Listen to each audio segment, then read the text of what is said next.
Yeah, I didn't think I was going to be going live right now. But sometimes when Spirit talks, you just have to listen. And then when it's required for you to speak, you have to speak. So right now I'm speaking. But I wanted to take the time to be quiet and to listen. And, this is going to be maybe a little bit different from a lot of the other messages that you've heard.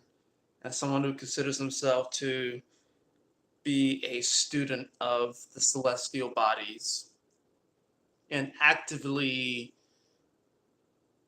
pursues knowledge about the celestial bodies and the reflection of these celestial bodies within us. We just had this new moon solar eclipse in Capricorn, and it's a very powerful one, obviously. The beginning of the new eclipse season, and last night I wanted to make this. Right now it's almost 6 o'clock in the morning, and I find myself making this live. And even though a fair bit of you probably won't catch this live, I'm happy because I am currently incarnated into a time to where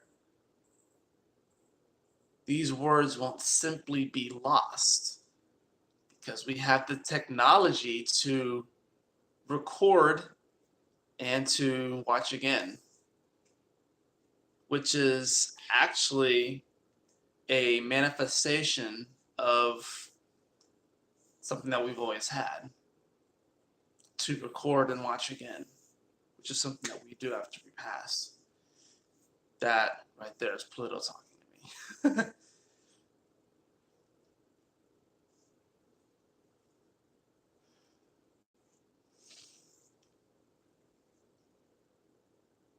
Happy growth. That's what I want to talk about. Happy growth. Lately, over the past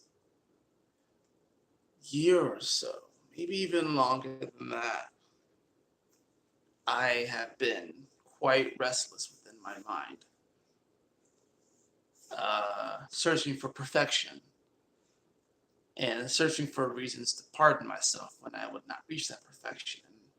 There are many times where I didn't reach that perfection, many, many times. Then I would trap myself mentally because I felt that by not being perfect, I am hurting you, hurting me by not being perfect, hurting you by not being perfect. We don't have any Virgo energy, which I guess would be the closest to perfection. But the reason why I titled this Happy Growth is because there is this obsession with growth and expansion. There's this obsession with results that we possess as humans. There's this obsession with results. And it's this obsession that has simultaneously created many of the blessings that we all experience, but also many of the traumas that we experience. This obsession for results, and this obsession with the look of these results and the circumstances of these results and how they arise, how they come about, how they manifest. There's an obsession with not only the result itself, but how we even obtain that result.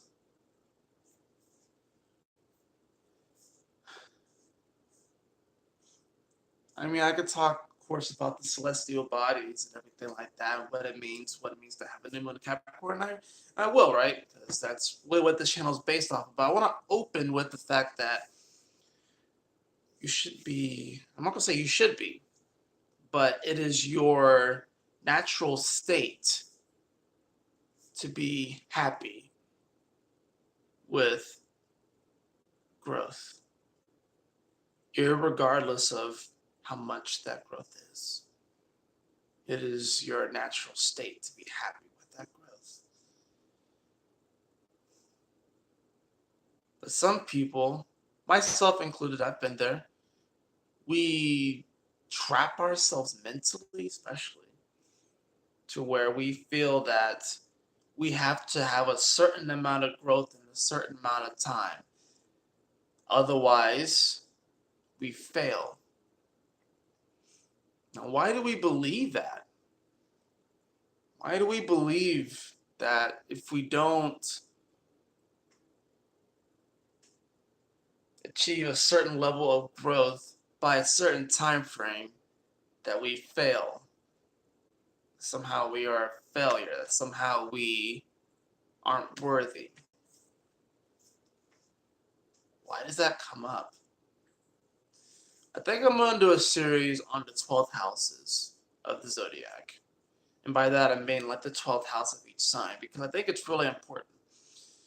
Because earlier, the last video I made on this channel was talking about the dark moon phase of the Sagittarius moon, before it went into Capricorn, before the moon conjuncted Saturn, and before, of course, conjuncted Sun. And at this point, it's probably conjuncted Pluto. So, and now we have Mercury in Capricorn. So we have all this Capricorn energy, which is about growth, right? It's about the structure. It's about building. It's about climbing. It's kind of funny when you think about climbing. You know, plants climb all the time. But the difference between plants and humans is that plants, they don't necessarily have, I mean, and they can cling to each other to climb, but plants, they climb in a different way than humans. You know, we climb like this. You know, I'm really seeing someone digging, like climbing out of a hole or just climbing up a hill. You know, plants just kind of do this. And yes, plants can use other plants as leverage. You see that. You can go outside and look at a tree and see how the other roots and stuff like that will wind themselves around other trees to get up of it, to, you know, move up and grow. And really, there's no difference between the way that we climb. But for some reason, climbing with humans is identified as struggle. Why is that? Why is it identified as a struggle? I think it's because we believe it's supposed to be a struggle. The Sagittarius being the 12th house of Capricorn. We believe we have to struggle to succeed. We believe we have to struggle to attain some level of purpose in our life. I think the beautiful thing about this new moon solar eclipse was that it's at 15 degrees. And that's the middle of Capricorn. It's very balanced. It's very harmonizing. Not only that, but it was between Saturn and Pluto. So it was between this whole idea of purpose and kind of where we're heading to in life. You know, it's, you know, the mountain that could be seen as Saturn energy, you know, the hard work that it takes to get somewhere. And then Pluto, which says that it's in Capricorn now, which says no matter how hard you work, it's going to fade away. No matter how hard you work, it's going to fade away. And that can seem almost like, why are we doing this in the first place? Why would we want to strive to do anything if it's just going to fall to dust? Why would we want to achieve anything if ultimately all knowledge that's written down in books and stuff like that, all of these things that we have created, all of the things you see around me, this physical reality, all this will break down eventually? Why would we want to achieve anything? Why would we want to strive for anything if it all breaks down? But it's about transformation. It's about a deeper quality of that. It's also because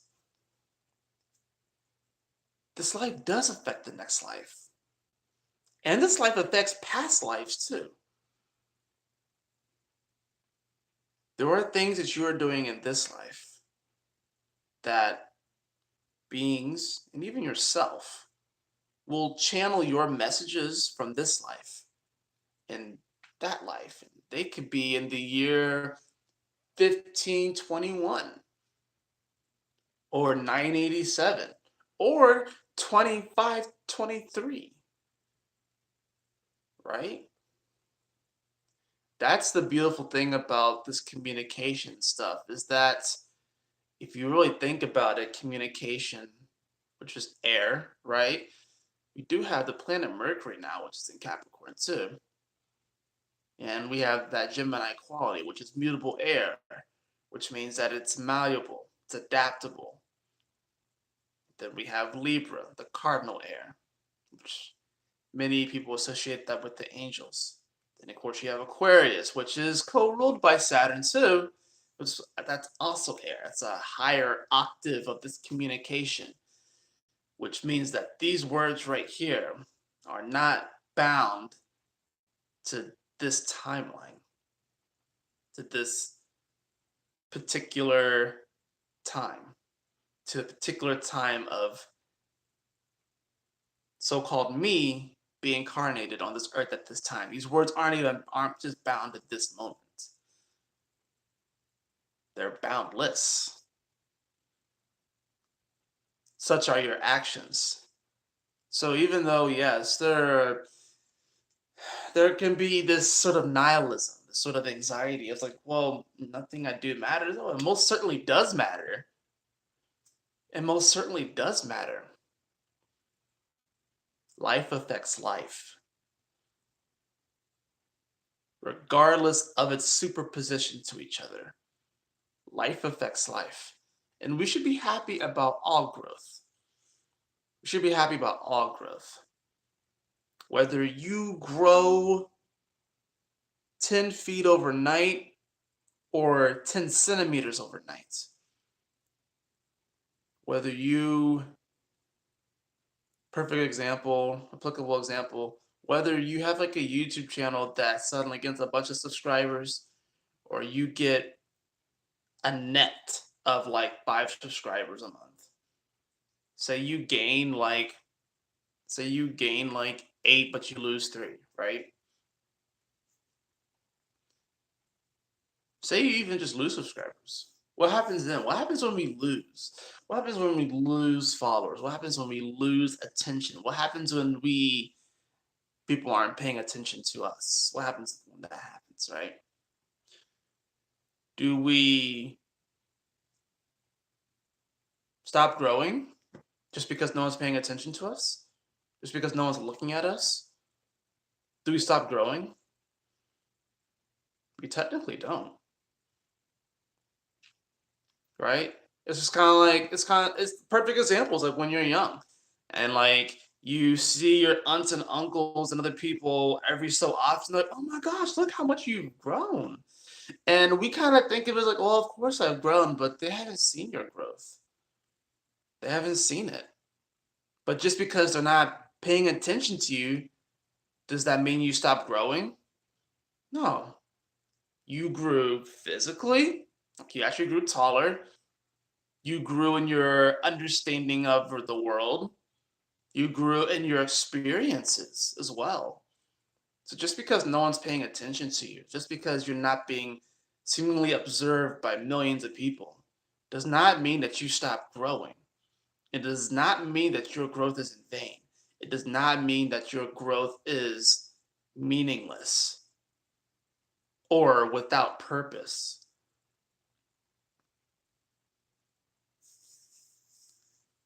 Just as I am making this video and I see myself making this video, there are billions upon billions of beings that are seeing this experience through me as well. And they are seeing through my eyes to you. And even though to me it seems like I am one person, a sovereign being what's actually happening is that there are billions upon billions of beings seeing this experience also through my eyes. At the same time, simultaneously, even though it seems like it's just me that's seeing this experience through these eyes, there are billions upon billions upon billions, an infinite number of beings really, seeing this experience through my eyes.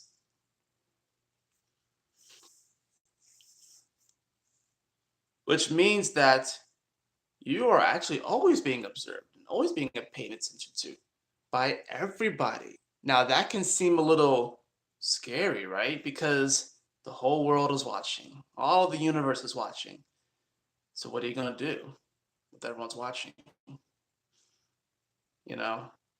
And how a lot of times how things unfold to me, they unfold to me in dreams, you know. That's my sun in the 12th house. A lot of the ways that spirit talks to me is through dreams, or is through a bit more of this creative um, art form, imagination, magic. That's why I felt like I had to sleep on the energies, because I felt like if I slept on the energies, I would get a better grasp of what this eclipse meant. And what this eclipse is a major turning point for the world. A major turning point for the world. We have so many planets home. We have Saturn at home.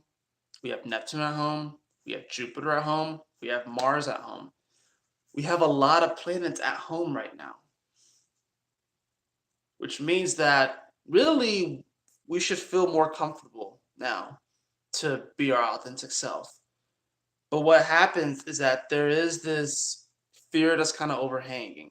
And another thing I want to talk about astrologically is the fact that we do actually have Black Moon Lilith at the time of the new moon solar eclipse at 15 degrees of Aquarius, around 15 degrees of Aquarius, which means that it's actually making a semi-sextile, a 30-degree angle to this solar eclipse.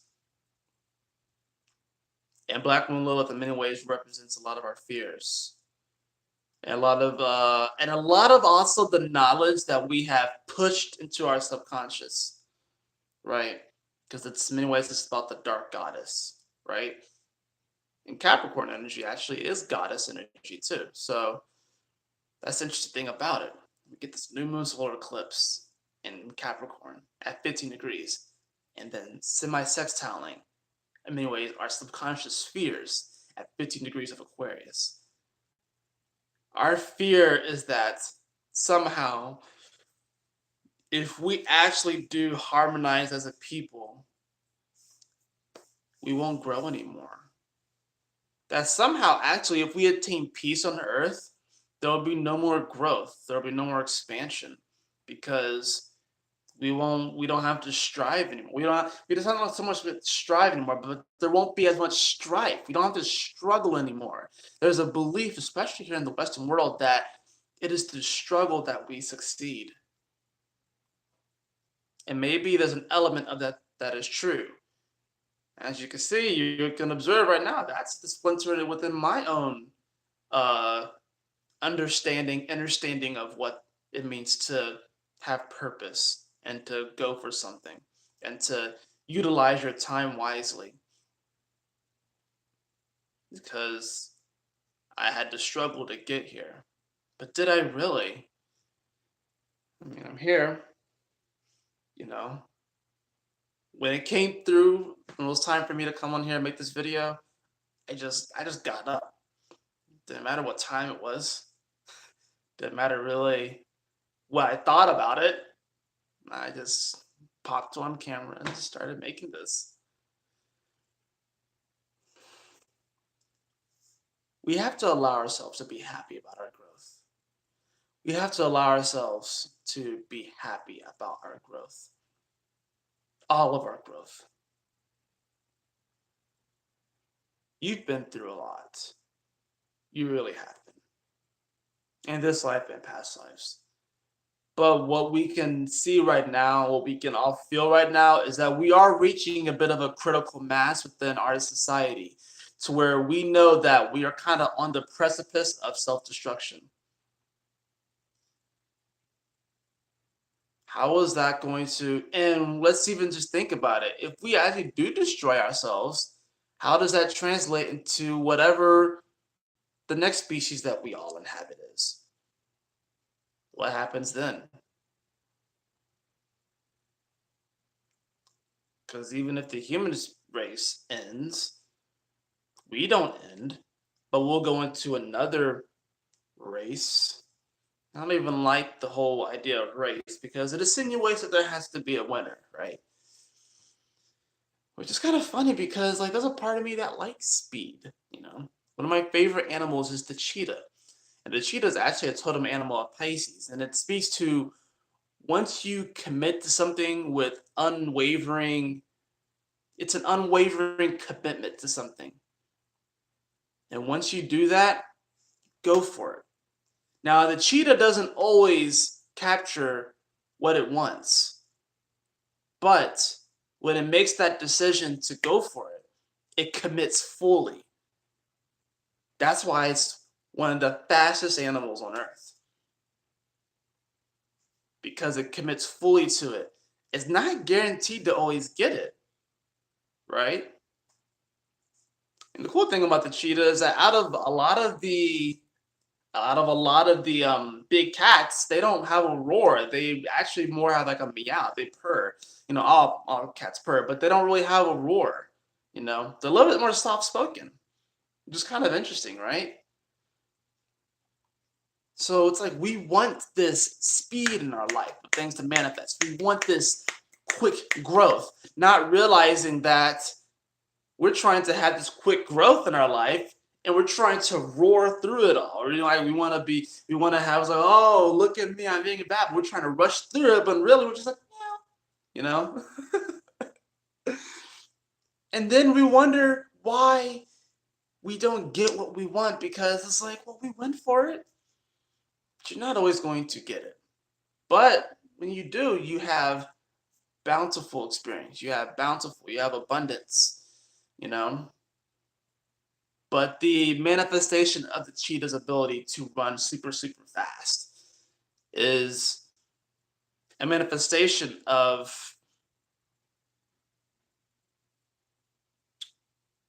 it's a deeper quality. It's really something that, you know, it had to manifest that quickness and that speed, right? Because it was lacking something, right?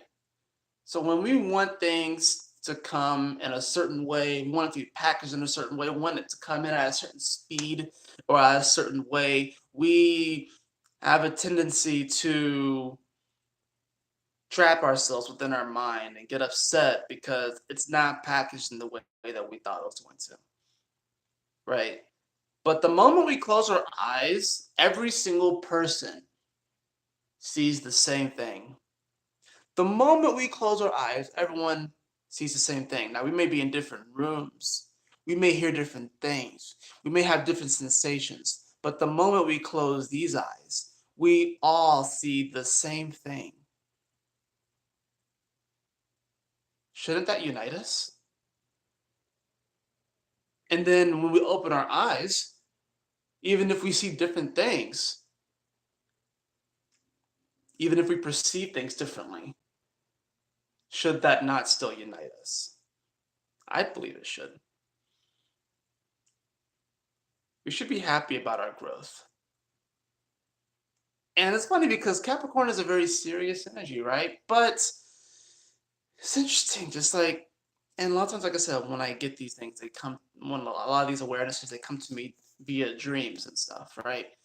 And it's dreams, and then also these imaginative visions, which are similar to dreams, similar to meditations. But it's like,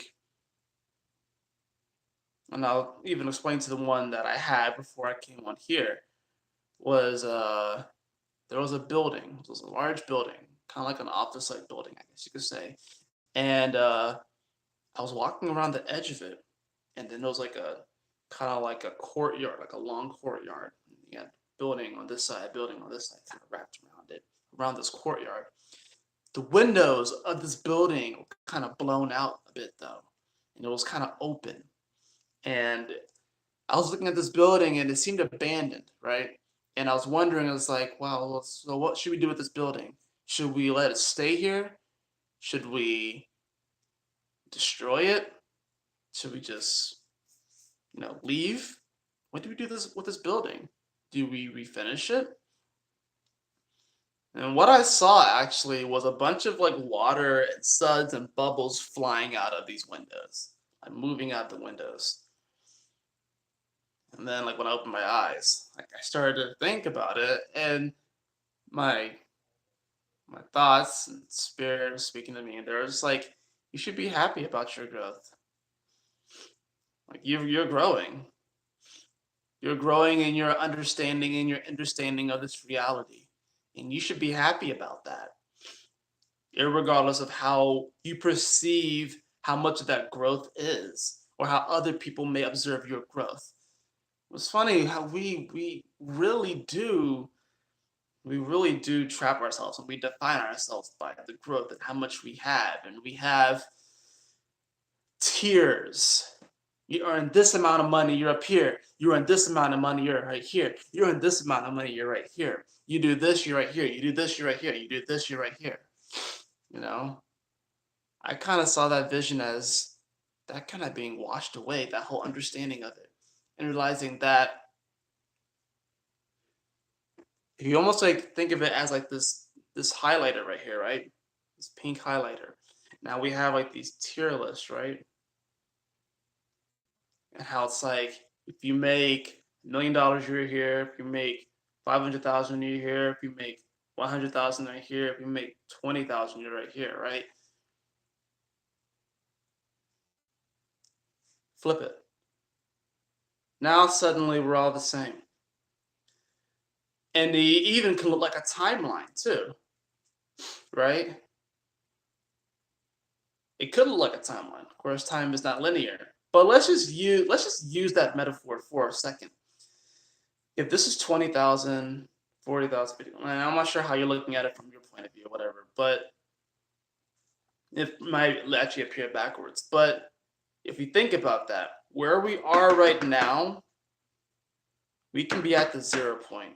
We're always actually at the 0 point.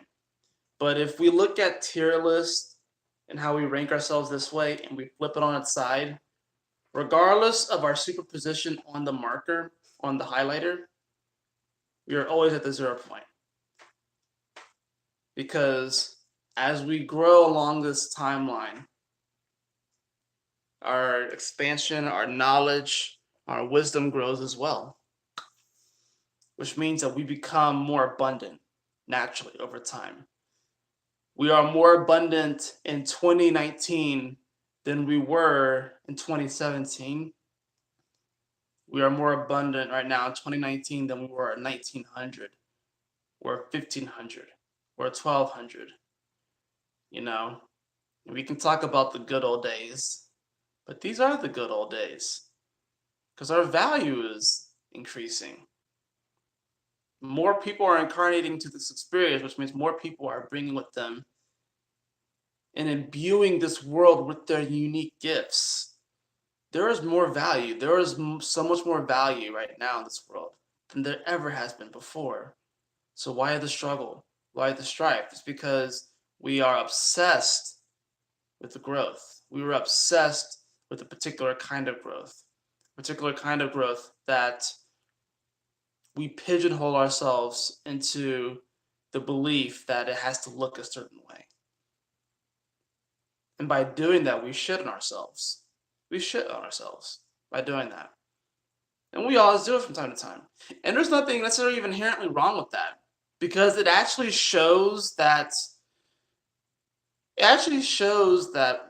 we want to be more and grow. There's actually nothing inherently wrong with it. But then what happens? If it doesn't look a certain way, if it doesn't manifest a certain way, we struggle. We hurt. We pain. We have trauma. Right? Because it didn't happen the way we thought it was going to.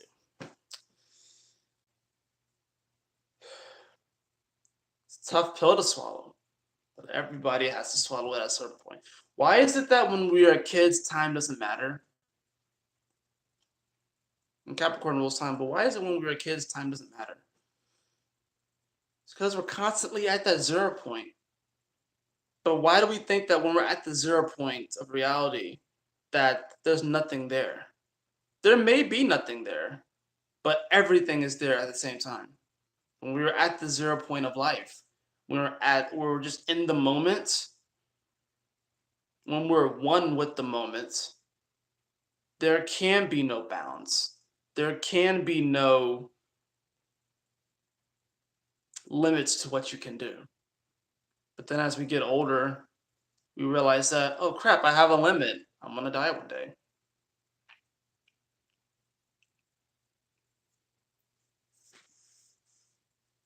But if there are no bounds, even though it appears to me that I'm inside of this body, right? I'm still here. Not only that, but I will live on after this, and so will you. So all lives affect lives. So we're striving for this happiness.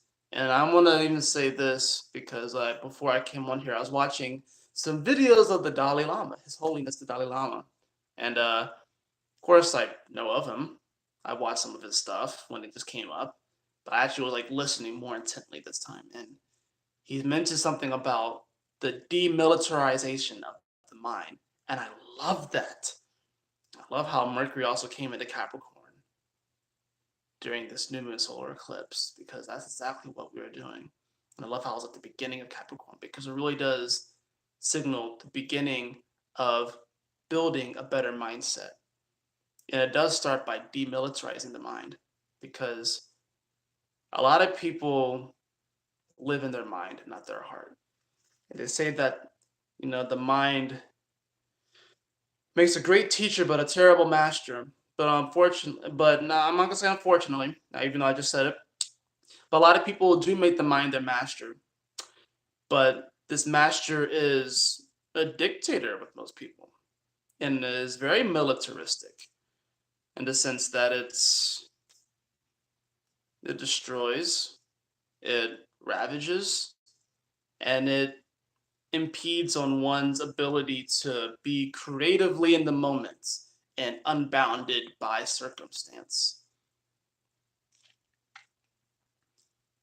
They say the longest travel will be between the mind and the heart, but yet the planet of the mind, Mercury, is the closest to our sun, which is the heart. Isn't that a bit of a paradox? So if we demilitarize our mind and we begin to build a better mindset and a collective mindset, then we will realize that we can be happy with all growth, because all growth is necessary. All growth is necessary. The sapling is just as important as the 100-year-old tree. There's no difference. Because one day that sapling will be the 100-year-old tree, and the 100-year-old tree will be a sapling again. You see how that works out?